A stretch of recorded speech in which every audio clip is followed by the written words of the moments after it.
Welcome to Speaking Cinema, Serious Movie Jibber Jabber, a movie podcast broadcasting to you from a long time ago in a kingdom far, far away, known as Hollywoodland, planet Earth. Listen to us Jibber Jabber every single Monday. Stitcher, iTunes, SoundCloud, Twitter, Instagram, Tumblr, Facebook. Kev, what social media platform is next? Ooh, that's a good question.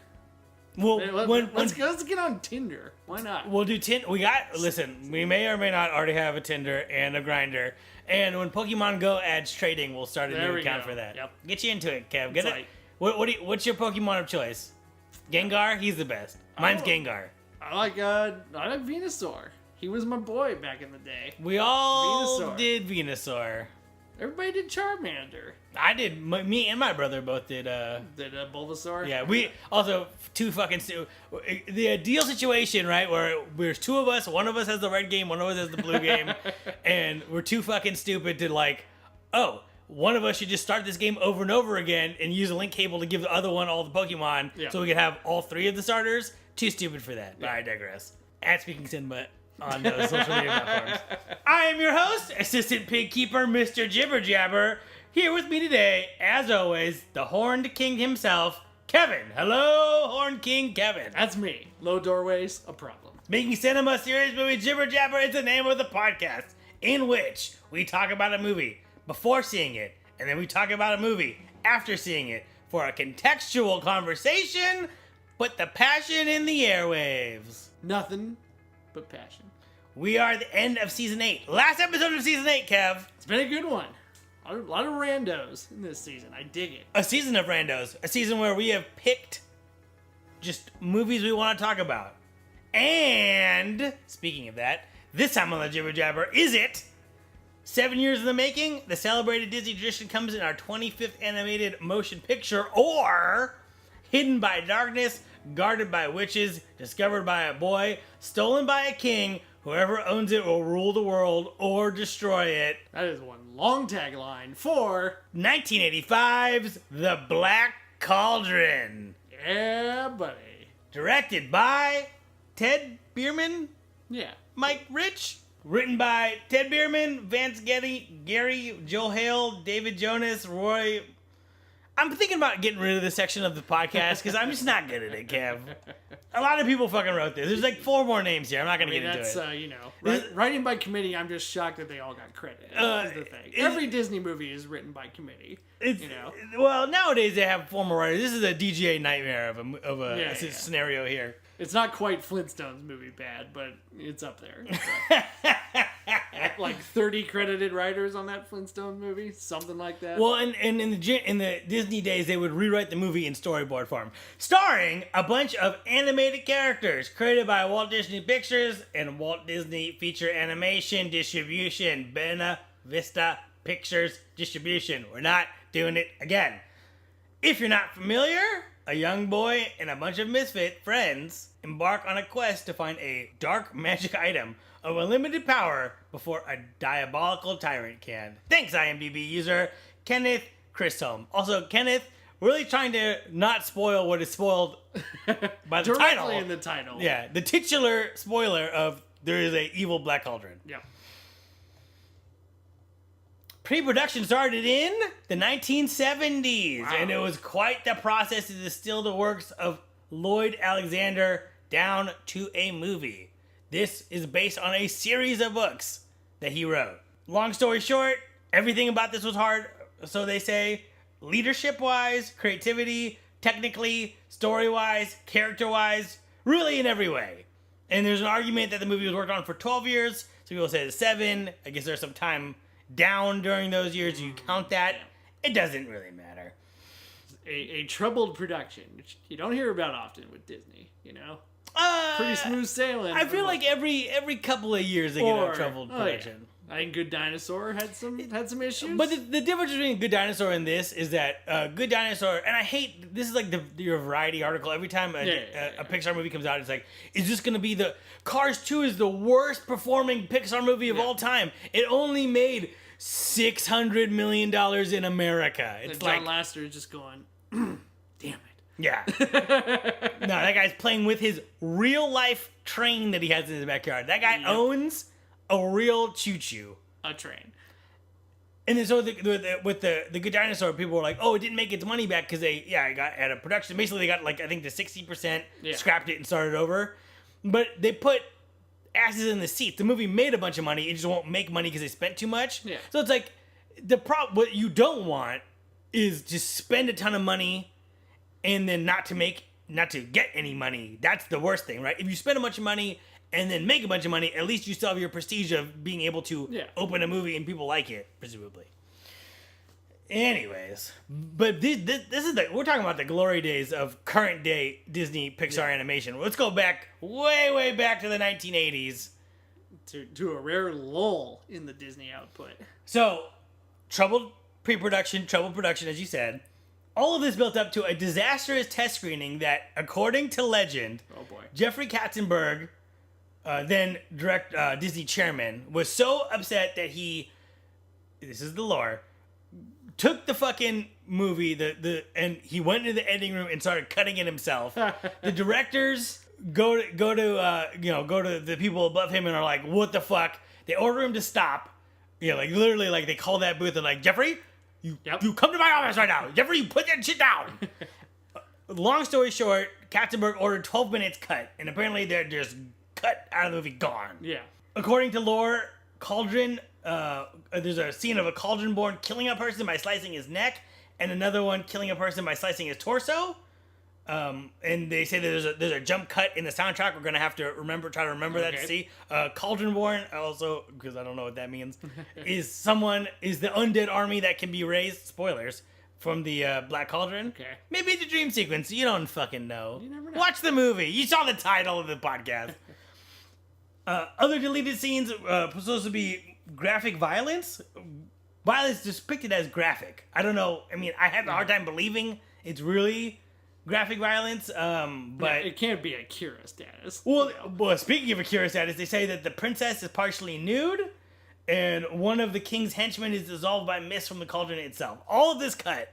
All of this unbelievable that it would be in a Disney movie. Yeah, how would this ever get through the first round of scripting and like the first phases of animating a storyboard? It's like, how does that get that far? Either they're going for something else. Maybe they all were reading Heavy Metal magazine. Maybe. And they're like, fuck it. I don't give a shit. Of note, this is one of the first films to incorporate computer-generated imagery into the animation for Bubbles, a boat, a floating orb of light, the cauldron itself, and I believe the mist. So the mist is CGI. Huh? So let's look for that when we watch it. Okay. People consider this to be the worst Disney animated film of all time. Ooh. Kev, this includes that's a fucking crazy thing to say. When they know Bolt exists, right? Well, so of the Disney movies that exist, Snow White, Pinocchio, Fantasia, Dumbo, Bambi, Salud Amigos, The Three Calabarnos, Make Mine Music, Fun and Fancy Free, Melody Time, The Adventures of Ichabod and Mr. Toad, Cinderella, Alice in Wonderland, Peter Pan, Lady and the Tramp, Sleeping Beauty, 101 Dalmatians, Sword in the Stone, Jungle Book, Cats, Robin Hood, The Many Adventures of Winnie the Pooh, The Rescuers, The Fox and the Hound, The Black Cauldron, The Great Mouse Detective, Oliver and Company, The Little Mermaid, The Rescuers Down Under, Beauty and the Beast, Aladdin, Lion King, Pocahontas, Hunchback of Notre Dame, Hercules, Mulan, Tarzan, Fantasia 2000, Dinosaur, The Emperor's New Groove, Atlantis, The Lost Empire, Lilo and Stitch, Treasure Planet, Brother Bear, Home on the Range, Chicken Little, Meet the Robinsons, Bolt, Princess and the Frog, Tangled, Winnie the Pooh, Wreck-It Ralph, Frozen, Big Hero 6, Zootopia. That's all of the Disney animated movies, feature length, that I could find. A lot of fucking Bobo titles in there. There's and some they of the can't all be winners. I understand that people they love the ones from the 30s and the 40s, but like, could this really be worse than the Adventures of Ichabod and Mr. Toad? I don't know. I haven't seen either movie. Those the Disney hardcores, they're the ones saying this is the worst, though. I feel like a lot of Disney hardcores just know the hits. They're like, Cinderella, Aladdin, Lion King, Alice in Wonderland, Peter Pan. It's like, well, what do you think about the Three Calabarnos? It's like, I don't know. What are you talking about? Mm-hmm. Is there a ride based on it? Then I don't give a fuck. Song of the South. No. Not animated, but... So I guess what we could say also is that you know, this movie came out in the 80s. I think a lot of that negativity was in the 80s. When you look at that early 2000 period, man, it is rough. It's a bit of a wasteland. You know, Brother Bear, just not cutting it. Home on the Range, I would probably think boy. is could be the worst one. That one's down there. Yeah. As of this recording, you can find this movie on Amazon, iTunes, Fandango, and Vudu. DVD exists, Blu-ray exists. Fandango, huh? I think this is the first movie we've maybe streaming on Fandango. Is Fandango have I believe they've just launched it. Yeah, their streaming service. Yep. Yeah, we'll see how that goes. We'll see how that goes. I remember Target Ticket. Oh yeah, Target Ticket. You know what happened to Target Ticket? What ultimately happened at Target? They realized, oh, this is hard. Yep. Getting people to give us their entire library, because you know what they want to give you? The new shit. You know what they want to give you? The shit that already exists. But you know where that stuff is already? Everywhere. So how are you saying, oh, I'm different than iTunes when we have less shit than them? Mm-hmm. So unless you're able to cough up that big moolah for your 1% market penetration, you got nothing. Kev, have you heard of this movie? Kev, what do you know about this movie? Kev, have you seen this movie? I have heard of it. Never saw it. Never in the rotation at the Merritt household. I don't think I heard about this movie until I was maybe in high school, and then it became like, this is the black sheep of Disney movies. Yeah, and, I think that's definitely the reputation. I always heard of it. And as legend goes, in the heyday of VHS, they did not put this out on VHS or Laserdisc. They only put it out on DVD in the early. Once DVD became a thing, then those wounds had healed enough for them to put this out. Yeah, interesting. Mm-hmm. Animation, no stranger to this podcast. Episode 3, Akira. Episode 5, Inside Out. Episode 19, Paranorman. But this is our first Disney 2D fantasy animated feature. This is your subgenre in it and of its own. Alice in Wonderland, etc. It's a brand unto its own. That was probably the first brand awareness I ever had. I think it's the first brand awareness that most kids have is Lunchables. Like, if number 2, Disney. Yeah, if it ain't Disney, it's like, I don't know. But as we talked about on this podcast, Disney was never really big in my house. My mom was not a Disney. Matt formerly of this podcast, his parents were all about Disney World, all about Disney. We went to Disneyland once, but my mom wasn't itching to go back. Yeah. Mickey Mouse had no sway in my house. You know what I mean? For sure. It's all about Mario. Oh yeah. We were the Mario and Mickey household. Oh, okay. We rocked them both. And where does Sonic live in that scenario? Never got in. Never even got a foot in the door.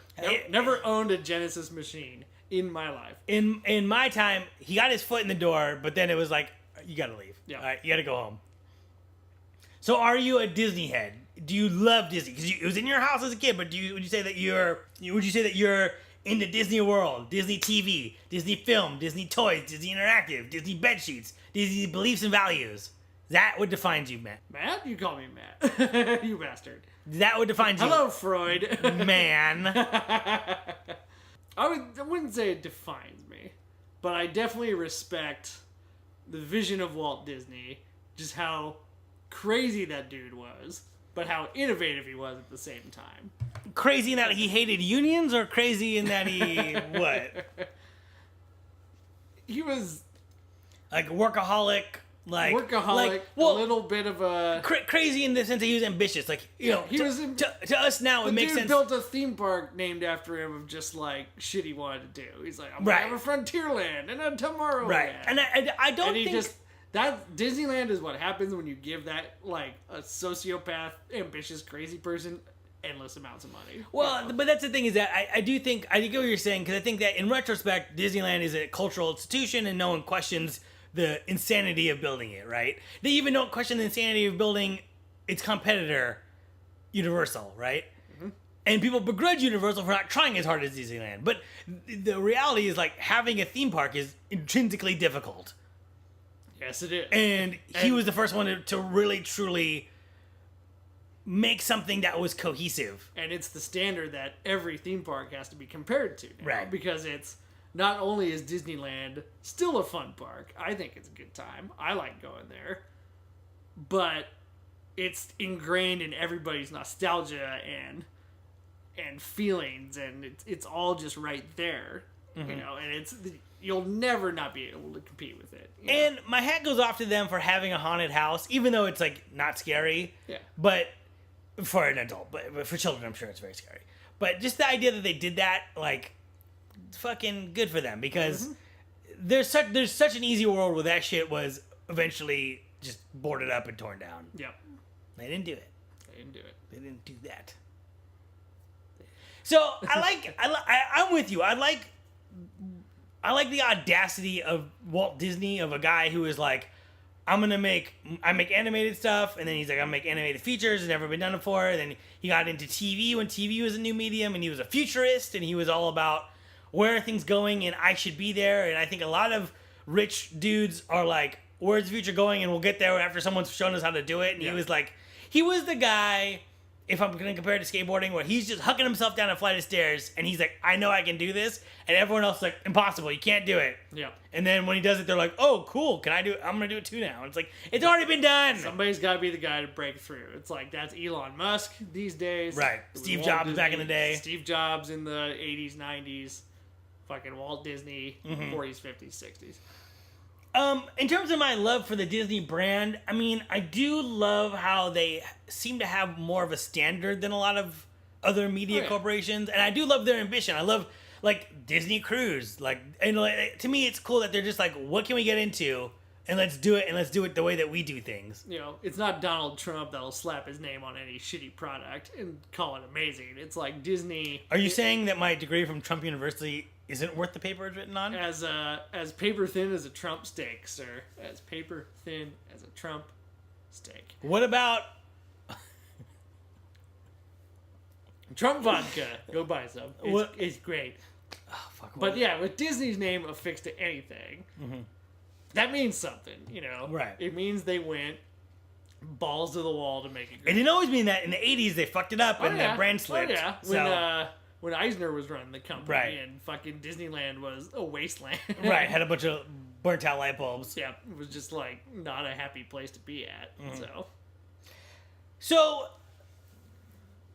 I guess our big question here is how do they fail on this level allegedly? How do they fail with something like the Black Cauldron? Which speaks to our expectations of what's going to happen, right? And I like the idea from what the lore of this movie is, that this is the black sheep of the Disney universe, which appeals to me because I like the idea that they, because the reputation of this movie that it's just too extreme, right? It's like there's a real menace in it. And to me, I love the idea that like these animators who are making kids shit, and you know, for a long time it was always the same dudes working there. Tim Burton was there at one point. Yeah, exactly. Hated his life because he had to draw Fox and the Hound. Right. And I love the idea that this was all of them sneaking in a bunch of adult shit into their, you know, making a real fucking rock and roll movie. And it blew up in their face. And I hope it's just a beautiful disaster. That's what I'm hoping too. Or is it... I think we get in a reputation of like... the mob kind of turns against the yes movie. That's also what I hope for, is that the mob mentality of this movie is negative, but this movie is actually great. Is this really kind of like a hidden gem? Like, is it just because it's not exactly like every Disney movie, does it do big ambitious things, and at the time it was just the mob mentality just rejected it, but maybe it's a little diamond in the rough. Maybe it is. Let's go find out. Here we go. And we're back. Kev, how to start did you watch this movie? Amazon Prime, $4 rental, HD. I received a copy of this on my birthday. Ooh. Last year. So I finally watched it. DVD or Blu-ray? DVD. Okay. I doubt they're doing the old Diamond Edition on this. Huh? No Diamond Edition, but I did look it up. Before it goes back in the vault. Nope. But seriously, buy these, please. Yeah. We don't want them. Yeah. I watched it on my day off from work. Didn't feel great on that day. All right. A little cold sniffles. I had a headache. It was just a weird day. Just a general shittiness. Yeah, exactly. A general malaise. I have too much sugar or not enough. I don't know. To start off, I usually throw it to you, but I just want to say, The craziest thing about this movie is that there is a Disney logo in the front of it. I agree. As far as Disney movies go, they're all big family, right? And they're all from different places, and they've all moved. But this one is the metalhead cousin that everyone thinks is goth. Yep. Right? Like, oh, he's a gothic. And he's like, Yep. Mom, I love Bitera, God. I mean, this one really is. But it doesn't go the whole way, though. It never quite sheds its Disney skin. It always has one foot in the Disney pot. It always has one foot in the Disney pot. But For sure. You can tell it really wants to go that other direction. Yeah, they want... You've seen Heavy Metal, right? Oh, yeah. Which is a movie we should definitely do for this podcast. For sure. But if they want it to be heavy metal, I think the people making it wanted to make heavy metal, but they thought, like, we want to make heavy metal, but we'll dial it back to be a kids movie, and it did not meet in the middle. No, it's like all the ingredients are there for it to be a Disney movie. Mm-hmm. It's, you got the plucky hero, you got the princess who's charming, you got the silly little sidekick, that little guy. You got Scary King, you got a quest, set pieces, all the elements are there, but it just never becomes a good stew, you know? I agree with most of what you said. I would not call that sidekick lovable or likable, or whatever words you were. But everything else I agree with what you On said. paper, he's lovable and likable. Right. Movie-wise, oh boy. So let's roll back to the beginning. Opening. Evil king, the gods feared, and they couldn't incarcerate him anyway because he was so powerful. So instead they throw him into molten iron, and they make that iron into a cauldron, and that is why we have an evil Black Cauldron. And if you get your hands on it, you can create an army of the undead called Cauldronborn, which is a great name. It's a great name. And that's a fucking great premise. Love that premise. A little bit confusing that there's two evil kings. Yeah, it's... one that's a cauldron and one that's not a cauldron. Yeah. That's a little strange. Exactly. It's, yeah, it could have been an evil demon, could have been something, but yeah, the fact that it's two kings, it's like, but wait, I thought this guy was the Cauldron King, but he's looking for the Right, there's a Cauldron King and the Horn King, and the Horn King wants the Cauldron, when the Cauldron has the Cauldron King's soul in it or whatever. Yeah. Horn King, voiced by the great John Hurt. And the Horn King is a fantastic villain. Oh, he is. They execute that really well. And I feel like, but the problem with the Cauldron is the problem with the movie, where there is great ideas that are not fully linked together. And we'll get into that in a minute. I think a lot of it's the generic, okay, you want an army of the undead, you want to take over the world, why and then what?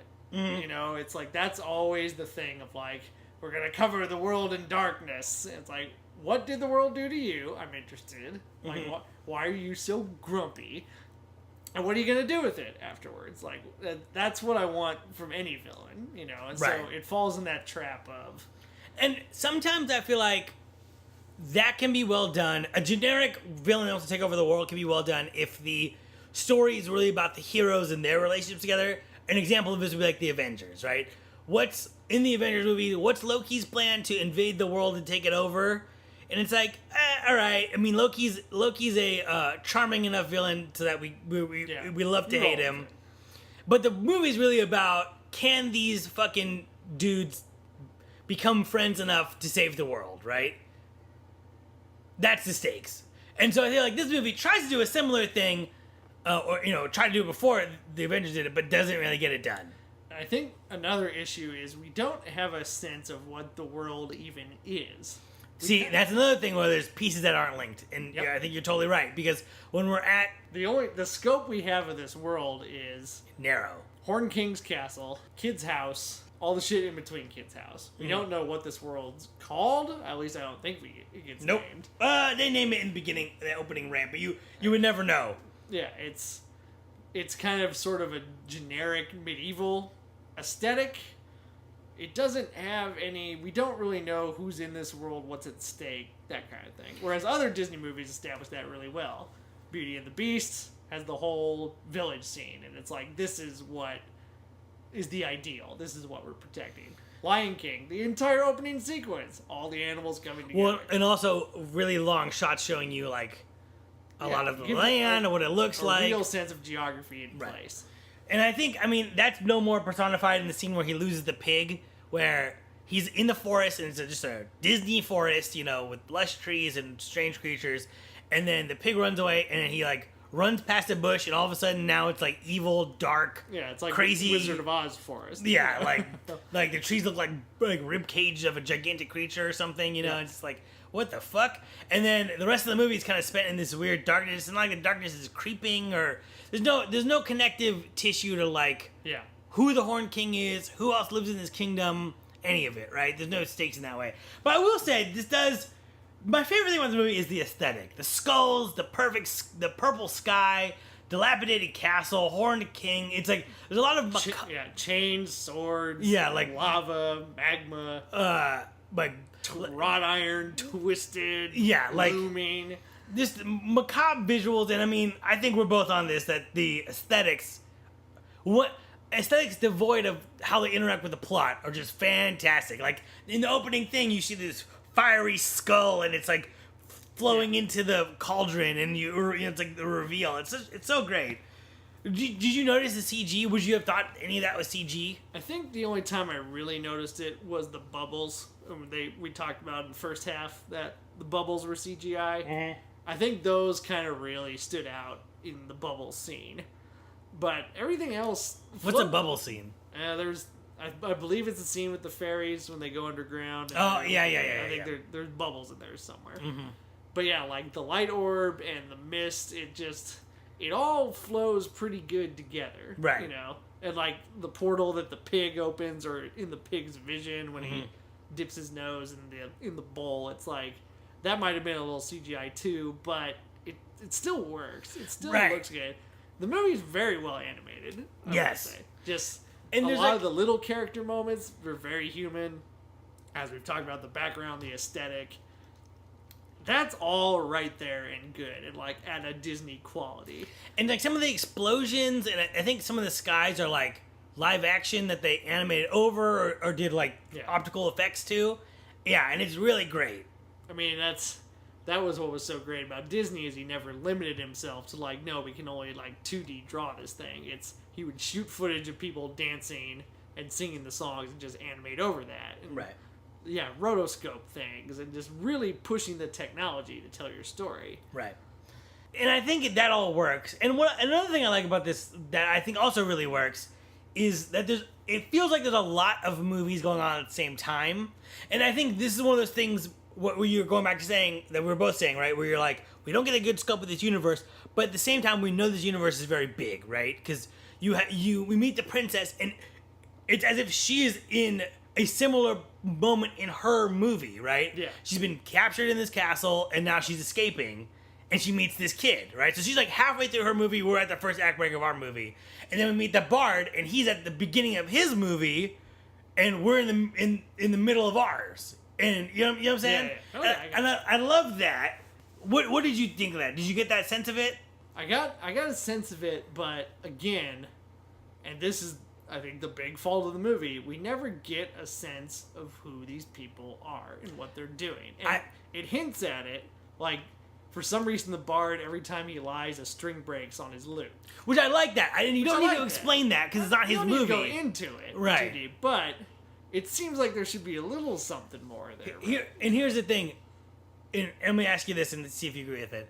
I think that everyone is just mysterious enough to be interesting, but and evocative or whatever, except for our main character. Oh yeah, I agree. Because the bard's kind of a goofball, right? So it's like he's kind of a 2D character, but by design, right? He's just there for comedy. Yeah. And I think the girl is very smart and charming. Oh yeah. And I liked her, and I feel like in doing the research, people think she's a little bit generic, and I'm like, I think she's generic because they don't explain anything about her. Look-wise, she's a little generic. Yes. Just like the dress is pretty, and she's blonde and she's cute. Also, I do not see one scene where it would be even not even appropriate, but how would you work in her being naked into this? Never. Right. There's nowhere you'd fit that in unless it was completely gratuitous, Because that sweet lovemaking scene. But then the thing is, like, the hero of the movie is like the sword, right? Yeah, like really the sword, it like acts on its own. Like it doesn't really even need him to be holding it. It doesn't need anybody. Right, The and sword it- could have done it all by itself. It sacrifices itself so they can get the cauldron, and then they don't get it back. It's like I was waiting for this. Like fuck the dog thing. Have the sword come back. Gobby or whatever. Yeah, his name Gobby. was.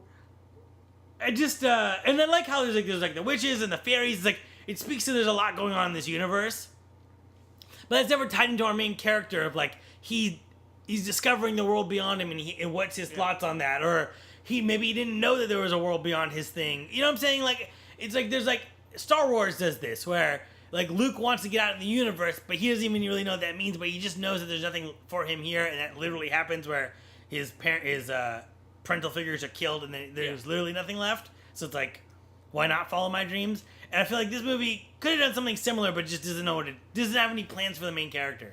You know, I think you could have made the main character the pig almost. Well, and that's the thing about Gobi. It's like, fuck, we already have a charming pig. Why do we need a not charming dog creature? It doesn't make any sense. Yeah, I completely agree. Every scene he was in was just very grating. Also, But what if he was even a silent pig and he's our main character? You know, that's like potentially much more interesting. The pig's the one with the powers, right.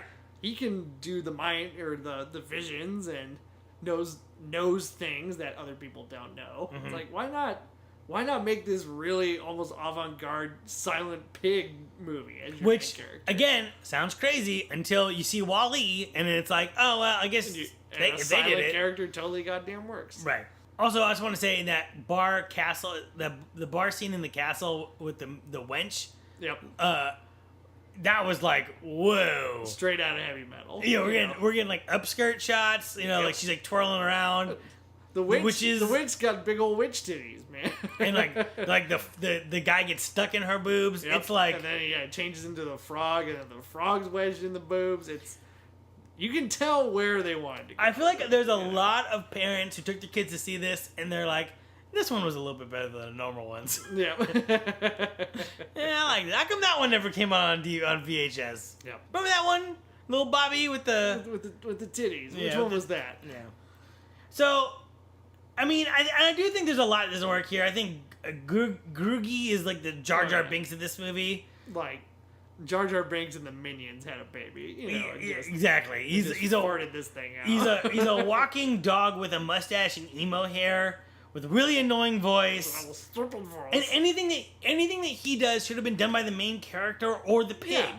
right? It's like, what stake is it if he sacrifices himself? It's like, okay, good, we don't like you anymore, you know? the thing is like, It's the main character should be the one giving Yeah, himself or- up. But he's like, Goggy, no! or the pig. Or the pig! Make the pig the main character. Let Then the pig play. do it. Where does it say in the rule book that the pig can't play? And yeah, his suicide has no stakes, And then he's brought back to life. and he brought back to life, and I'm like, fuck. Because I thought, like, I'm like, oh, maybe that's the thing, is that this movie is maniacal in the sense that its visuals are super, Norwegian black metal, but I mean, when the Horned King gets sucked into the cauldron, that is just like his flesh is ripping off, Yeah. and he's struggling and just can't do it. And he's using every ounce of his strength to the point you almost feel bad for the guy. right. And I think his reputation the reputation of this movie is deserved, but And how fucked up is it when the Horned King dies and his little minion is like celebrating that he's gone? right. That's fucked up. But awesome. But awesome, exactly. But at the end of the movie, it has to be a Disney movie where everyone walks happily Yeah, into the yeah. sunset, and it's just like, fuck that noise, fuck Gooby or Garby or whatever, Gooby. And I don't want to say that this it's not episodic, because I think someone can say this movie it's not episodic. It's just the transitions between the set pieces are boring, and the whole movie is not witty or funny. yeah, So there's a lot of that perfunctionary Disney humor. There's Mm-hmm. the pratfalls, there's the one-liners, there's the little goblin guy. He could be Iago, he could be Mushu, any number of like quippy little characters Yeah. that they have to have. It's like Sebastian. exactly. He's every single one of those. It's like you can set your watch to his little quips, and Right. Stuff like that. So exactly, and then when he hurts the girl's feelings, and it's like, okay, so he's gonna go apologize to her, and he goes to apologize to her. It's like there's just not that little extra vision, right? It's like you feel like they came up with a good idea, and then they connected it with a cliche, and then they came up with a good idea, and they connected it with, you know what I mean? They're not, and it's not that cohesive vision of a thing. It's just, it's not like when you're watching Aladdin and it's, you know why we're going, now all of a sudden we're in the desert, now there's the lion's or the tiger's head, now we're in the tiger's head. It's like that kind of flow is never there. Yeah, and flow is good. And that's what, for me, that's what always hooks me into a movie, is like, do I really feel like this flow is natural? So and on that note, Kev, it's like they talk about the cauldron, and the cauldron can be used for evil and whatever, and then you find out these witches have the cauldron, but it's just another cauldron to them. Yeah. So it's like, is only the Horn, but then it creates an issue where it's like, is only the Horn King, is he the only one who can raise an army? How come these witches, they know it has power, but they don't seem to be using it for anything? Yeah. Why do the witches want it after it's defeated and presumably broken? Yeah, it's just all... It's like, and that's just a reason, that's just a way to get Googie back. Yeah. And not the sword. Which is the last thing we goddamn need. Is right. Google boy. And it's like, it's not even like it's some adult thing where it's like they're trading the cauldron for the sword, or Googie for the sword, and that's going to become the next thing. There's nothing there. There's nothing in the text that lets you know there's any stakes in this. Exactly. And we were talking about like Disney and the cult of Disney. And when I was a teenager, I was not into Disney at all. I was very anti-Disney, and I've softened considerably in my older age. My young old adulthood. Young adulthood. With your no effects shirt, just be like, fuck Disney, man. Yeah. It was MXPX. Alright. Girls are mean. There's something about Disney that I don't like, and I think they're stuck in this, and I don't know if they know how to get out, or if they even give a shit. But it's like all animals are friends, and like a farmer just takes care of pigs, like it's a pet farm. And it's like, it just doesn't make any sense, right? It's like, no, like, if you have a farm and you have pigs, you're eating them pigs. Yeah, the pigs are bred to be eaten. Right, but like, in this, it's like, he's a pig farmer. It's like, what does a pig farmer do? It's like, you just take care of pigs and then money. Yeah. Or something. So I don't know. I do think that there is I don't think you can say it's just Disney. I think it's a lot of things, right? It's like the proliferation of like, processed food and all these things where it's like people are very divorced from like how the animal kingdom works, and they're like, nature is so beautiful. It's like, nature's beautiful, and we've talked about this on this podcast, but like nature is beautiful, but nature is beautiful in the sense that like, in the same way that like, you know, something sharp is beautiful, right? It's like, it has its own beauty, but it's a motherfucker. What did Stanley Kubrick say? He said, the universe isn't terrifying because it's dangerous, it's terrifying because it's indifferent. Yes, because in nature, how do you die, Kev? 3 ways. Exposure, murder, or starvation. There's not too many deers that are punching that old age card, being like, I'm just an old deer. Mm-hmm. It's like, oh, my back's gone, I'm dead. Blech. So I don't want to lay that on Disney, but I just feel like that's present here in a way that like is baffling. Absolutely, yeah. It's the pig farmer who just has all these happy animals that live on his farm. Mm-hmm. They're all gonna get eaten in the real world. That being said, I love Zootopia, so you know I'm a conundrum mixed up in a fucking enigma. Do you have any nitpicks? I mean, I talked about a lot of them, but yeah, just the general lack of cohesiveness. A few things that, you know, a lot of the details that just don't quite. I want to ask you this because your copy was in HD, right? Yeah. My visuals were very dark, and I was just like, "Oh, that's just how this movie is," or maybe my TV, I don't know. But then when the fairies came on, they were very bright, like in a way that felt normal. Huh. And I'm like, "What's going on with it?" So do you feel like that? I mean, no. the DVD has a it is said to be a bad transfer. Okay. No, this one on Amazon looked fine. Mm-hmm. You know, I didn't notice it. So. Okay. That's my only nitpick. Yeah. Any moments of awesome that you want to... The Horn King, his death is pretty damn cool. Horn King... as fuck. Anything with the Horn King is pretty cool. John Hurt's performance as him was great. You know, he's got that raspy voice. And I feel like he really hit that narrow vision between, because a lot of times they put heat on a villain, they'll have the villain kill one of his henchmen, and he never does that, but the threat of that is always there, which I feel like that's more realistic, or not more realistic, but more believable. Believability. Yeah. He felt like an evil tyrant, and I like how like all of his men are like seem to be mercenaries, and they all have like there's all these flags that are like tore up in the place. It's like, are these their flags? And they're just torn up, and they're all just drinking, and ones of people they killed or stolen or. Yeah, also, Cauldron Born, amazing. That's an Iced Earth album waiting to happen. You know. Battle of Valley Forge was where I was talking about it. They did it. And I like how the girl... Okay, just start off as a nitpick and then turn into something I liked. The girl basically saves the boy. Then he starts leading her around and gets him into trouble. Yep. And then she calls him out on it. She's like, I found you. I got us out of the dungeon. And then you're the ones who have spooked all the guards. So you're an idiot. And I'm like, that's true. She's a 2016 heroine just in the wrong place at the wrong time. Trapped in a goddamn 1980... animated movie. Yep. Oh yeah, one more nitpick. The kid fairies, fucking obnoxious. Yeah, Oh the fairy scene. You can tell that's like the director's kid and the assistant director's kid. And like, go play in the booth, little Timmy. It's like, get a kid actor, you know. And I will say, this is an 80-minute movie, and it did feel like a long 80 minutes. It took me, no joke, 2 chunks to watch this thing. Let's go to this. In the end, do you like this movie, and does it work? It has just enough that it could work. It could have been a really interesting, like you said, the goth cousin of the Disney family, you know? But it doesn't quite have enough of that connective tissue to put it over the top. So yes. I would never sit through this thing again. I don't think it's good, but it's an interesting case study into how, if you get a bunch of animators who are sick of drawing the Fox and the Hound, who are sick of drawing the Mouse Detective, Robin Hood, the Great Mouse Detective, it's like, what happens when they kind of let their id run wild a little bit? Mm-hmm. And what would have happened if they got to go full bore, you know?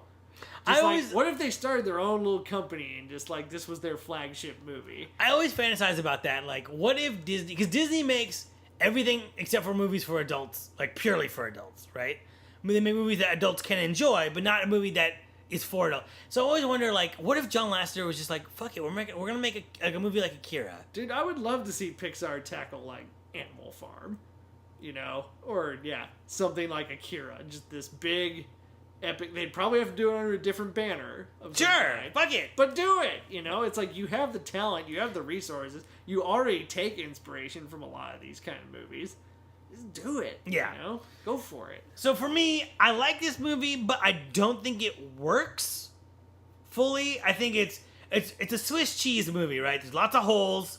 There's charm, especially on the technical side, and if you're a fan of macabre imagery, right? It's like that technical side is great. There's no charm in the story, and the characters are a mixed bag, and it's lacking. But you can see someone wanting to try something new, but I think not really for whatever reason, right? They don't know how. Their hands are tied. They're trying to serve 2 masters, right? Like their own artistic thing and what's expected of them, and so it just never really gels up together. I will say, if there's a little kid who wants to watch something scary, say Halloween time, this would be like the perfect thing. Oh yeah. You know what I mean? It's just scary enough that like a really young kid, like, you know, I bet like the Chain would give them nightmares, or the Undead Army. Yeah, like I think some of the mercenaries. It's like it's just scary enough. 6-year-old me would watch this movie and get nightmares, but not regret having that. Come on, you can scare little kids. We watch scary movies all the time. And it would be if you were in a bar and this movie was like playing, or like some sort of restaurant or something, and this movie was playing in the background, it's. Because the visuals work, that might be a better experience. Like, you just look up and it's like this fucking demon guy is choking this little goblin. That could be cool. You know what I mean? Sequel pitch, or your plans with the franchise, Kev. You got one? Alright, sequel pitch. Pig's the main character. Horn King is gone. Gone? He's gone. He died. He got his flesh ripped off. Oh, okay. So you're saying let's do a direct sequel. Oh, yeah, let's do a direct sequel. Okay. Pig starts to harness his powers a little bit. Mm-hmm. Starts, can do more than just visions, perhaps. But something nastier than the Horned King has to come along. Another king? Let's call him the Knife King. There we go. The Knife King. And, I want, silent pig movie. Pig with magical powers. Going into some further reaches of this world. Leave everybody else behind. Everyone else can stay on the Happy Pig Farm. And just really explore... when you don't have anybody else around you, what kind of adventure can you go on, I would like this idea, and I like the idea that in the beginning of the movie, it makes it seem like those people are killed, and the pig has to run away and, find the Black Cauldron or whatever. And then in the end, you meet up with some of those characters again in the end of the movie, and they've gone on their own adventure. And that's implication, it's like a whole nother movie, right? Like a guy has like a gold suit of armor, and he's like, I'll save you, pig, and he's like blocking like fireballs with it and stuff. And, our movie is like the 127 hours, but a pig fantasy movie. Okay. See, my thing, Disney is doing these live action remakes of animation right now, right? Mm-hmm. Maleficent doesn't really fit that completely, but you get what I'm saying. Yeah. Maleficent. Prequel to a character in an animated movie. Right. Jungle Book, upcoming Beauty and the Beast, Cinderella, they're all about this. Yeah. So let's remake this movie. Guillermo del Toro directs. Ooh, okay. Kaboom. I mean, the Horned King is like right at his playbook. Yeah, the Horned King, it's all animatronic, right? It's like 6 feet tall. Doug Jones plays him. Doug Jones. Yeah, Doug Jones. We're going to get rid of the dog creature. That's gone. And we're just going to make this a menacing fucking movie. We're going to get a young man to play that creature, make it more better. The sword's character, the pig's a character. The chick's a character, going on an adventure. And Ron Perlman plays the minstrel. Ron Perlman can play the minstrel. Ron Perlman can play the head of the Horned King's army. Ron Perlman can play the pig. I don't know what Ron Perlman plays, but he's definitely going to be in it. I want somewhere between the technical wizardry of Jungle Book and Conan the Barbarian. That's what I want. That is a perfect with a little bit of Tangled sprinkled in, just to spice it out. Just a dash. Yeah, a dash of Tangled. Yep. I want the humor of Tangled when you have the lighter moments. So, unless you got anything else to say about this, Kev? This was interesting. When you texted me like you want to do the Black Cauldron, I was like, the Disney movie, right? Not okay. Like I haven't seen it, and you were like, me neither. So. This is an interesting pick, but I'm glad we did it. Yeah. It's I'm glad I finally watched it. It's one of those movies that's like everyone's like, you should check this out, and I'm like, I probably should. I'm a little disappointed that it wasn't better. I wanted it to be with that hidden gem. Yeah, that real this is just like a dark Disney movie and nobody got it. And I think in the end, what I really wanted it to be was Akira, which is like if you don't like it, it's like, are you just too stupid to get what's going on here? You know what I mean? Precisely. Yeah, a mixed bag for sure, but I'm glad we did it. And season 8's over, and now we're gonna get into season 9. Some viewer requests. Yeah, Did you know we have fans?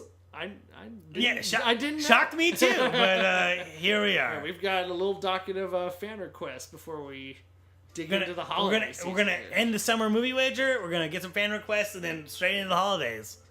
I like it. Election Day special. We're gonna get Halloween, my favorite thing that we do. This whole podcast could be Halloween, Kev. It could. This podcast, we might scrap this whole podcast and just do the countdown to Halloween every year. But we're not going to do that. That's it for this episode. Thanks for listening to our conversation. Come back and join us. Season 9. This episode written by Mr. Jibber Jabber. Music by Jeff Russell. We are Speaking Cinema. You are the listeners. You be you. And we'll be us. And now, I'll call on the army of the dead, the Cauldron Born. Arise, my messengers of death. Our time has arrived. Here we go. The Cauldron Born.